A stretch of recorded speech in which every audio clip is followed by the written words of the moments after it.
আসন্ন নির্বাচনে জয়ী হবে কোন দল এ নিয়ে চলছে যেন হিসাব নিকাশ। চায়ের দোকান থেকে রাজনৈতিক মহল সব জায়গায় আলোচনায় নির্বাচন ইস্যু। এসব হিসাব নিকাশ মাথায় রেখে আবার প্রার্থী বাছাই করছে রাজনৈতিক দলগুলো। জয়ের জন্য প্রতিটি আসনই যে গুরুত্বপূর্ণ তা বিবেচনা নিয়েই তালিকায় রাখা হচ্ছে জনপ্রিয় প্রার্থীদের। তবে এবারের নির্বাচনে ৩ দলের হাড্ডাহাড্ডি লড়াইয়ের আভাস দিচ্ছেন বিশ্লেষকরা। এমন অবস্থায় প্রশ্ন উঠছে, কে হচ্ছেন আগামীর প্রধানমন্ত্রী? জামায়াতের আমির ডক্টর শফিকুর রহমান, বিএনপির ভারপ্রাপ্ত চেয়ারম্যান তারেক রহমান, নাকি এনসিপির আহ্বায়ক নাহিদ ইসলাম? আগামী জাতীয় সংসদ নির্বাচনের পর যে সরকার গঠিত হবে এর প্রধানমন্ত্রী হিসেবে বিএনপির ভারপ্রাপ্ত চেয়ারম্যান তারেক রহমানের সম্ভাবনা বেশি দেখছেন মানুষ। আর প্রায় 1/4 মানুষ জামায়াত ইসলামীর আমির শফিকুর রহমানের প্রধানমন্ত্রী হওয়ার সম্ভাবনা দেখছেন। প্রথম আলোর উদ্যোগে করা এক জরিপে মানুষের এই মতামত উঠে এসেছে। জরিপটি করেছে বেসরকারি গবেষণা প্রতিষ্ঠান কি মেকার্স কনসাল্টিং লিমিটেড। জরিপের শিরোনাম গুরুত্বপূর্ণ সামাজিক রাজনৈতিক বিষয়ে জাতীয় জনমত জরিপ 2025।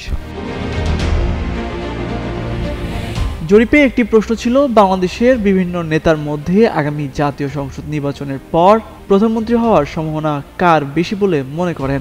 এই প্রশ্নের জবাবে সবচেয়ে বেশি 47.5% মানুষ বিএনপির ভারপ্রাপ্ত চেয়ারম্যান তারেক রহমানের পক্ষে মত দিয়েছেন।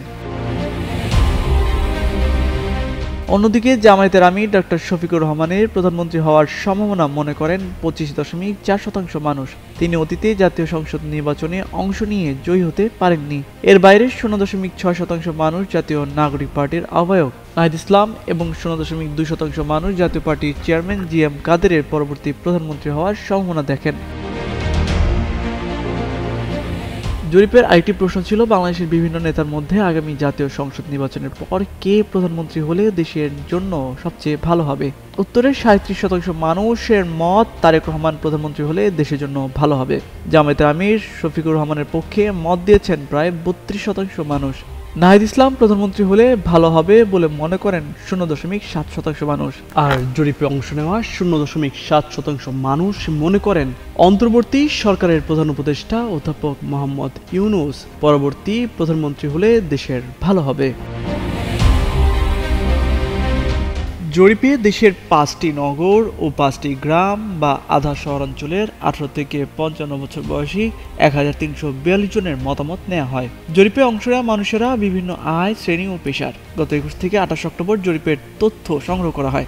জরিপকারী প্রতিষ্ঠান বলছে এটি দেশের প্রতিনিধিত্বমূলক জরিপ, তবে নির্দিষ্টভাবে কোনো নির্বাচনী এলাকার প্রতিনিধিত্ব করে না। জরিপের নমুনা এমন মানুষদেরই তুলে ধরা হয়েছে যারা অনলাইন অথবা ছাপা পত্রিকা পড়তে পারেন এবং আগামী নির্বাচনে ভোট দেওয়ার সম্ভাবনা রয়েছে।